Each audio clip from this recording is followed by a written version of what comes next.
Pemirsa, sistem proporsional terbuka dan tertutup santer menjadi pembahasan jelang pemilu 2024. Keduanya merupakan sistem yang berbeda, di mana proporsional terbuka dengan mencoblos nama caleg, sedangkan proporsional tertutup dengan mencoblos logo partai. Sejumlah masyarakat yang kami temui lebih memilih mencoblos langsung para caleg ketimbang logo partai.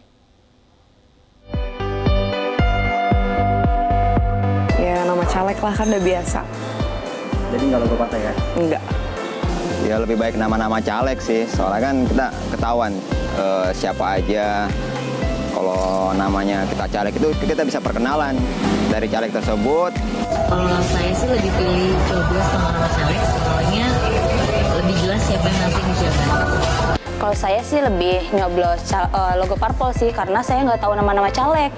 Ya, pemirsa, itu adalah pendapat masyarakat yang kami temui secara langsung. Bagaimana pendapat mereka terkait dengan sistem pemilu proporsional terbuka ataupun proporsional tertutup. Nah, kami juga mencoba untuk memetakan, begitu ya, mencari tahu bagaimana pergerakan netizen terkait dengan isu terkait dengan sistem pemilu terbuka atau tertutup ini yang menggaung sejak akhir tahun 2022 kemarin. Kita akan lihat, ini kami dapatkan datanya dari Cakra Data. Pemirsa, ini data grafis yang kami dapatkan pro dan kontra warganet terkait dengan perombakan sistem pemilu 2024. Kita lihat di sini pergerakannya. Warna merah mengindikasikan ini yang sentimen negatif terhadap sistem pemilu tertutup. Kemudian warna hijau adalah sentimen positif. Ini artinya setuju sistem pemilu tertutup. Kemudian netral warna kuning ini sebanyak 678. Saya ingin mengajak Anda untuk melihat grafiknya terlebih dahulu. Kita akan lihat dan analisis grafis diagram garis yang dibuat oleh Cakra Data dengan periode penelitiannya antara tanggal 26 Januari sampai dengan baru saja beberapa hari yang lalu 14 Februari 2023. Kalau kita melihat pergerakan diagram garis ini, pemirsa, maka bisa kita lihat di sini mayoritas hampir di seluruh sequence waktunya adalah untuk sentimen negatif terhadap pemilu tertutup lah yang paling dominan. Hanya ada di satu waktu saja antara sentimen negatif, positif dan juga netral ini berada di satu titik yang sama. Tetapi selebihnya semuanya adalah sentimen negatif untuk pemilu tertutup. Kita melihat data di sini ya. Bahkan sempat di akhir periode penelitiannya, pengambilan samplingnya, kita lihat di sini sentimen positif justru paling rendah dibandingkan yang netral dan yang negatif. Ini adalah pergerakan bagaimana grafis data diagram garisnya, pemirsa. Tapi kalau kita lihat detailnya lagi untuk sentimen negatif. Jadi ada total percakapan yang terekam dari tanggal 26 Januari sampai dengan 14 Februari 2023 oleh Cakra Data terkait dengan sistem pemilu tertutup ini ada total 6.822. Dari 6.822 ini yang negatif atau yang menolak sistem pemilu tertutup 78% pemirsa, atau setara dengan 5.340 percakapan. Semua sentimennya adalah negatif. Kemudian yang positif hanya di angka 12% dengan kalau kita linearkan dengan jumlahnya adalah 804 yang setuju, berbanding sangat jauh 5.300 versus 804. Kemudian yang netral sebanyak 678 atau sekitar 10%. Kemudian kita akan, karena kita di sini melihat yang sangat dominan adalah sentimen negatifnya, kita ingin tahu seberapa banyak dari sentimen negatif ini yang paling dominan soal hal apa? Kita menuju ke slide berikutnya. Baik, ternyata dari 5.300-an sentimen negatif terhadap sistem pemilu tertutup, pemirsa, 59% diantaranya dinyatakan intinya adalah menolak secara keras terhadap sistem pemilu tertutup. Kemudian untuk di peringkat kedua, sentimen negatifnya berbicara soal sebanyak 17% bahwa ini sebetulnya sistem proporsional terbuka sudah bisa mengakomodir calon terbaik partai. Jadi ini adalah sebagai salah satu bentuk sentimen negatif terhadap sistem pemilu tertutup. Kemudian di tanggal atau di peringkat ketiga ada persentase sebesar 14%. Ini adalah mengatakan sistem proporsional tertutup sebagai lonceng kemarin demokrasi. Kemudian di peringkat berikutnya ada 6%. Ini adalah gaduh BRIN dan PDIP terkait dengan sistem pemilu. Ini bahkan sempat pada saat itu PDIP mengatakan bahwa BRIN ini adalah hasil dari produk dari sistem pemilu terbuka, salah satu kelemahannya begitu. Bahkan ada netizen yang mengatakan, mempertanyakan itu pernyataannya PDIP, apa kaitannya sistem pemilu dengan BRIN begitu ya. Ini yang sempat dibicarakan sebesar 6%. Kemudian di 4% ini terkait dengan wacana perubahan sistem pemilu bentuk pesimis PDIP di pemilu 2024. Jadi dari semua sentimen negatif 5.300-an, kalau dibedah satu persatu kurang lebih akan menghasilkan 5 top kontennya. Ini adalah berbagai hal yang telah kami tulis di sini.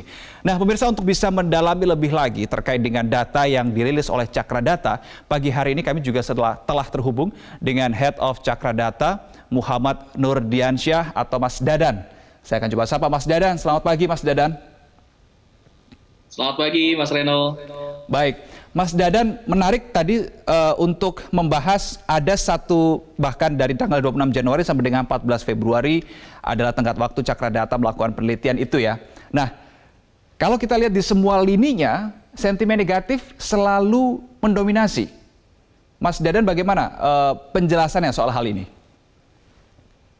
Baik, terima kasih Mas Reno. Jadi kami dari Cakra Data memang pada kesempatan kemarin mencoba untuk bisa menganalisis data terkait dengan perubahan ya ataukah perombakan sistem pemilu ini menjelang ke H-1 tahun seharusnya terhadap hari H pencoblosan pada 14 Februari tahun 2024 mendatang.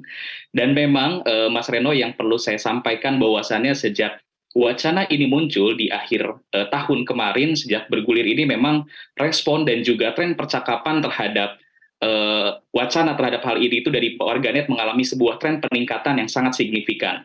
Dan memang pada dasarnya hal ini kenapa sih membuat menjadi sebuah polemik? Banyak juga para warganet yang sebetulnya mempertanyakan bahwasannya kenapa perombakan terhadap sistem pemilu ini justru dilaksanakan ketika tahapan-tahapan KPU ini tengah bergulir, seperti itu. Nah, hal ini yang sebetulnya menjadi sebuah kekhawatiran juga, dan tentu ini yang seharusnya juga mendorong terhadap keputusan MK ini supaya bisa langsung mengambil tindakan tegas ataukah juga sikap tegas terhadap keputusan apakah proporsional terbuka ataukah tertutup, untuk dapat memberikan kepastian kepada masyarakat dan juga kepada para stakeholder politik yang saat ini khususnya akan berkontestasi pada pemilu legislatif nanti, yang memang masih menunggu nih terhadap keputusan sistem proporsional tertutup dan terbuka. Dan kalau kita lihat, memang tadi sudah disampaikan bahwasannya tren percakapan didominasi oleh sentimen negatif. Ya, memang betul, itu memang yang menjadi sebuah respon warganet secara mayoriti di berbagai macam kanal, baik itu Twitter, Facebook, Instagram, YouTube, maupun juga beberapa kanal-kanal media sosial lain dan juga media online. Memang tendensi sentimen yang direspon oleh warganet terhadap perombakan sistem proporsional menjadi tertutup ini didominasi oleh sentimen negatif. Ada banyak sekali tentunya juga respon-respon yang muncul, yang jelas pada dasarnya warganet berpendapat bahwasannya sistem proporsional terbuka ini sebetulnya sudah jauh lebih baik, mampu mengakomodir terhadap berbagai macam kalangan, golongan, khususnya juga para pemilih-pemilih muda juga. Kayak gitu, ketika sistem proporsional terbuka tentu juga akan membuka kesempatan, ruang bagi berbagai macam kalangan untuk berkontestasi dan juga dipilih langsung oleh para konstituennya. Sedangkan ketika proporsional tertutup ini bergulir, banyak warganet yang berpendapat istilahnya itu kayak beli kucing dalam karung. Nah, hal ini juga banyak menimbulkan sebuah respon-respon juga dari warganet yang bahwasannya dengan adanya sistem proporsional terbuka ini sebetulnya sudah mampu mengakomodir kepentingan dan juga keinginan dari para warganet ataukah juga publik internal digital ya. Pada intinya seperti itu, Mas Red. Baik. Mas Dadan, tadi yang Anda katakan adalah di akhir tahun 2022 ini kan isu ini yang mulai titik awal ya, isu ini muncul begitu. Nah, Cakra Data juga mengcapture tidak, apakah setelah isu ini terlempar kepada masyarakat, kemudian ada lonjakan yang langsung signifikan atau ada jeda waktu terlebih dahulu, Mas Dadan? Baik, untuk jeda waktunya ini memang tentu ada, Mas Reno. Jadi memang perbincangan-perbincangan warganet ini biasanya memang dipicu oleh beberapa pernyataan-pernyataan tentunya dari para stakeholder politik ataukah dari para KOL politisi. Contohnya, misalkan ketika ada beberapa influencer-influencer di sini seperti dari kalangan elit di PDIP, Pak Hasto, ketika menanggapi bahwasannya BRIN adalah merupakan hasil dari proporsional terbuka yang tidak baik gitu. Nah, itu pun juga menimbulkan respon yang begitu banyak dari para warganet terhadap perombakan sistem pemilu ini. Begitupun juga dengan pernyataan Ketum AHY yang menegaskan juga penolakan terhadap sistem proporsional tertutup tersebut, sehingga juga mengkonotasikan bahwasannya jangan sampai ketika sistem proporsional tertutup dan terbuka ini sudah diwacanakan, pada akhirnya juga akan berdampak terhadap penundaan pemilu. Nah, hal ini juga terus menimbulkan respon dan juga warganet secara masif di ranah digital. Pada dasarnya, bahwasannya memang respon warganet ini berkembang dipengaruhi secara psikologisnya itu oleh pernyataan-pernyataan dari kalangan elit yang dilempar kepada halayak publik. Nah, sehingga setiap ada pernyataan-pernyataan baru yang elit lempar kepada halayak publik, ini biasanya akan menimbulkan banyak sekali respon, baik itu pro maupun juga kontra terhadap hal tersebut, seperti itu. Baik, Mas Dadan, tadi Anda sebutkan ada beberapa tokoh politik ya, ada Sekjen PDIP, Hasto Kristianto, kemudian Ketum Demokrat AHY. Nah, ada tidak dari isu-isu sistem pemilu terbuka tertutup ini, Cakradata kemudian menarik data juga bahwa ini tokoh-tokoh politik mana saja yang paling dibicarakan juga selama sequence waktu Cakradata ini mengambil data? Baik, sejak memang siklus kami pada pengambilan data mengenai perombakan sistem pemilu menjadi proporsional tertutup ini, memang ada beberapa kalangan elit politisi yang mendapat banyak sorotan. Yang pertama dari kalangan yang kubu klaster pro terhadap sistem proporsional tertutup, tentunya di sini dari kalangan PDIP, baik itu Pak Hasto khususnya selaku sekjen mendapatkan banyak sekali sorotan dari warganet terkait dengan pernyataannya. Lalu yang kedua, memang dari kalangan kontra ini cukup banyak, mengingat memang 8 dari 9 fraksi di DPR menolak secara tegas terhadap perombakan sistem proporsional tertutup ini. Sehingga memang para ketua umum partai ini juga mendapat sorotan. Di antaranya Pak AHY, lalu juga Pak Erlangga Hartarto, lalu juga Gus Muhaimin, lalu juga ada Pak Surya Paloh itu sendiri, itu pun juga mendapat banyak sorotan dari kalangan ketua umum partai terhadap hal tersebut. Bahkan di sisi lain juga yang tentu mendapatkan sorotan sejak periode kami menganalisis data dari respon warganet ini tentu adalah dari Pak Presiden Jokowi juga, yang sebetulnya sudah memberikan suggest dan juga pernyataan bahwasannya perlu berhati-hati MK dalam memutuskan keputusan sistem proporsional tertutup dan terbuka ini, karena dikhawatirkan akan berdampak pada timbulnya gejolak di kalangan masyarakat terhadap perubahan yang akan terjadi ini. Ya, memang perubahan ini tentu juga akan menimbulkan gejolak karena tadi yang sempat saya sampaikan di awal, bahwasannya perombakan ini justru bergulir ketika tengah tahapan-tahapan pemilu ini terus bergulir seperti itu. Kita sudah bisa katakan bahwa ini sudah hampir 1 tahun menjelang pemilu tahun 2024 nanti, ketika MK tidak cepat untuk memutuskan terhadap keputusan sistem proporsional terbuka atau tertutup ini, tentu juga ini akan sangat berdampak terhadap tahapan-tahapan pemilu selanjutnya, seperti itu. Baik, berikutnya teman-teman saya boleh minta tolong diputarkan lagi, di-insert saja terkait dengan grafik tadi, diagram garis yang dihasilkan oleh Cakradata, karena di situ saya ada beberapa poin yang ingin saya tanyakan. Nah, baik, Mas Dadan, ini kita lihat di infografis yang dihasilkan oleh Cakradata, sempat ada penurunan sentimen negatif, kemudian merangkak naik lagi. Nah, bisa dijelaskan pada saat itu apa yang membuat ada titik balik sentimen negatif ini kembali mencuat, Mas Dadan? Baik, kembali mencuatnya memang sentimen negatif dan juga dominansi dari pernyataan-pernyataan dan juga pendapat-pendapat warganet ini memang secara siklusnya memang dipengaruhi tadi yang saya sampaikan oleh pemicunya itu adalah KOL dari para politisi yang melempar terhadap wacana-wacana tersebut. Seperti kalau kita lihat ada satu peak time di situ juga yang dapat kita lihat bahwa salah satunya memang kenapa ada peak time di tanggal 1 Februari saat itu adalah berkaitan dengan pernyataan juga Pak Hasto yang menyatakan bahwasannya BRIN merupakan adalah produk yang kurang baik juga dari sistem proporsional terbuka ini, sehingga menyampaikan bahwasannya hal itu sudah sebaiknya bahwasannya PDIP dengan pernyataan sikap tegasnya mendukung terhadap sistem proporsional tertutup. Dan untuk berbagai macam dinamika serta juga tren berkaitan dengan percakapan warganet ini memang saya kira didominasi serta juga berjalan secara organik berkaitan dengan hal tersebut, dan memang salah satu pemicunya tadi dari adanya pengaruh-pengaruh KOL maupun juga para stakeholder politik terhadap pernyataannya yang biasanya nanti itu akan memicu terhadap pernyataan-pernyataan lainnya dari para warganet, seperti itu. Oke, berarti dinamika diagram garis yang tampil di layar kaca kita tadi adalah berdasarkan statement-statement yang dilontarkan oleh public figure khususnya dari pihak partai politik begitu ya. Saya tertarik juga untuk melihat memetakan juga dari 6 ribuan sekian percakapan yang direkam oleh Cakradata dari 26 Januari sampai dengan 14 Februari, 5.300 diantaranya ini semuanya adalah sentimen negatif begitu ya. Kalau boleh tahu Mas Dadan, dari rentang waktu itu paling banyak sentimen negatif itu muncul di tanggal berapa? Terekam tidak? Kalau untuk yang paling banyak tentu kalau kita lihat dari grafik ya, dari sejak tanggal di 26 Januari tersebut, kayak gitu yang menjadi sentimen paling banyak juga saat itu, dan memang banyak sekali tendensi sentimen negatif yang berkembang pada tanggal 26 Januari itu adalah berkaitan juga dengan respon dari pernyataan Ketua Umum Demokrat AHY yang menyampaikan bahwasannya sistem proporsional tertutup ataukah perombakan terhadap sistem pemilu ini jangan sampai berpengaruh terhadap wacana penundaan pemilu ke depannya karena case ketidaksiapan dari penyelenggara, waktu yang semakin mepet, dan sebagainya. Nah, hal inilah yang menimbulkan banyak sekali respon-respon dan juga pendapat-pendapat warganet atas pernyataan hal tersebut. Sehingga kalau kita lihat tadi di grafik sejak tanggal 26 Januari tersebut, tren kenaikannya pun juga sangat tinggi dan terus mengalami penurunan, tapi pada dasarnya itu ada peak time-nya. Jadi ada puncak percakapannya pada tanggal 26 Januari tersebut, seperti itu. Kalau tadi kita sudah fokus di grafis yang pertama, ini terkait dengan bagaimana pergerakannya ya. Sekarang saya ingin ajak Anda untuk melihat, baik, terima kasih teman-teman sudah dibantu. Untuk diagram berikutnya, ini terkait dengan hal-hal apa saja yang dibicarakan di sentimen negatif warganet terhadap perombakan sistem pemilu.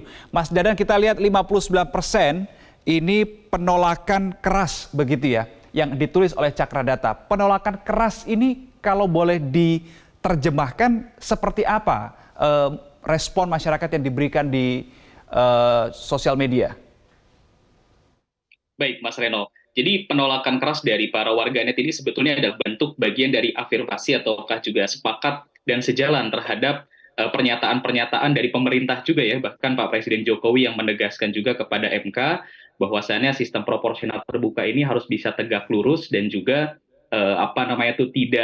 tidak mengalami berbagai macam perubahan untuk bagaimana menjadi sebuah sistem proporsional tertutup karena dikhawatirkan menimbulkan gejolak menjelang pemilu tahun 2024 mendatang. Dan begitu pun juga mayoriti 8 dari 9 fraksi ini tentu juga menolak terhadap sistem proporsional tertutup hal tersebut. Sehingga respon warganet tentunya juga banyak sejalan terhadap dengan pernyataan-pernyataan berkaitan dengan penolakan keras terhadap sistem proporsional tertutup itu. Ada banyak sekali kalau kita coba turunkan dari pernyataan-pernyataan warganet ini, bahwasannya ya sebetulnya relevansi terhadap sistem proporsional terbuka ini ya bagi semua kalangan masih menjadi sebuah hal yang aman-aman saja gitu loh. Jadi masih belum terlihat urgensi yang kita lihat dari pernyataan-pernyataan warganet itu untuk bagaimana sistem proporsional terbuka ini diubah menjadi sistem proporsional tertutup. Seperti itu, Mas Reno. Baik, Mas Dadan, berikutnya selain sentimen negatif dan juga sentimen positif, saya juga ingin menyoroti terkait dengan sentimen yang netral tadi. Saya penasaran, sentimen netral meskipun paling kecil ya di antara sentimen lainnya, dia hanya 10% di angka 600-an. Tetapi ada tidak sih sebetulnya tertangkap oleh Cakradata dorongan atau dukungan terhadap para hakim Mahkamah Konstitusi yang disuarakan oleh warganet, Mas Dadan? Ya, tentunya sangat besar juga dorongan dari para kalangan warganet yang berpendapat bahwasannya Hakim MK juga harus bisa mampu tegak lurus terhadap konstitusi yang ada juga, serta juga mempertimbangkan terhadap opini-opini ataukah juga pendapat-pendapat dari khalayak publik.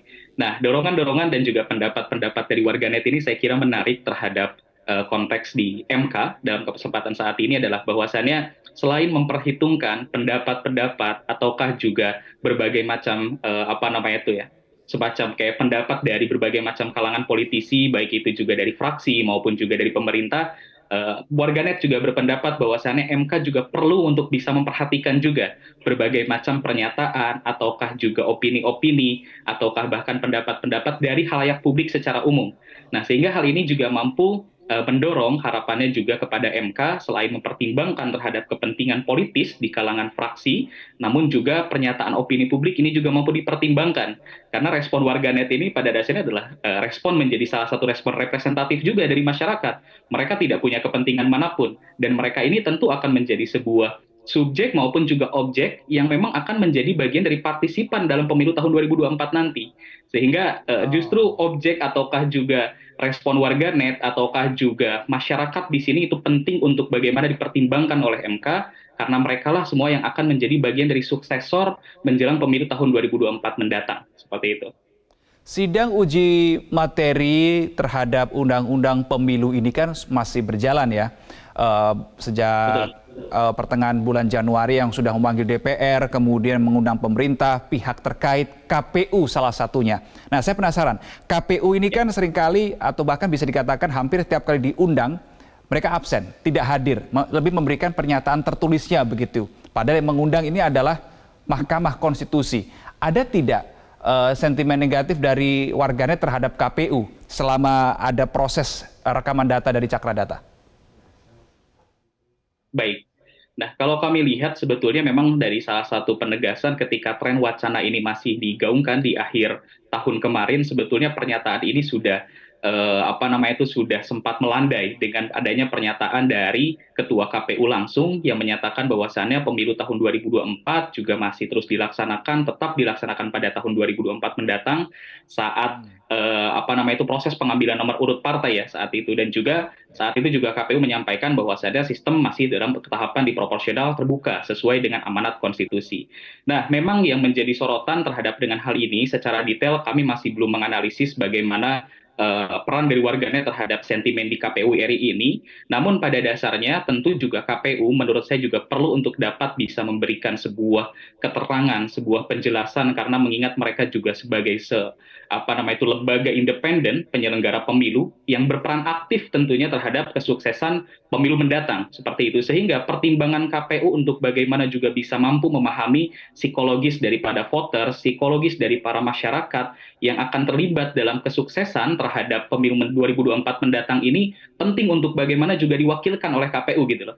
Jadi tidak hanya kalau partai-partai politik, tentu juga mereka selain dalam kepentingan kapasitas di kepentingan elit politiknya, KPU di sini justru sebagai lembaga independen penyelenggara pemilu justru seharusnya mampu lebih banyak mewakili ataukah mewakilkan pernyataan-pernyataannya adalah berdasarkan dengan psikologis dan juga preferensi dari para pemilih gitu loh, karena mereka yang tahu semua teknis di lapangan, bagaimana mereka harus bisa memahami berbagai macam pandangan-pandangan masyarakat terhadap konteks pemilihan umum di masyarakat. Apakah memang ada betul misalkan ketika proporsional tertutup itu jauh lebih mudah dan terbuka itu lebih sulit. Nah, pernyataan-pernyataan itu kan tentu harus bisa direspon oleh KPU dan juga mempertegas serta memberikan penjelasan-penjelasan secara mendetail kepada MK, sehingga MK juga dapat mendapatkan pengayaan yang jauh lebih detail, mendapatkan pengayaan yang jauh lebih komprehensif, karena memang KPU sebagai pelaksana teknis mampu mewakilkan kepentingan dan juga keinginan dari masyarakat di lapangan, seperti itu Mas Reno.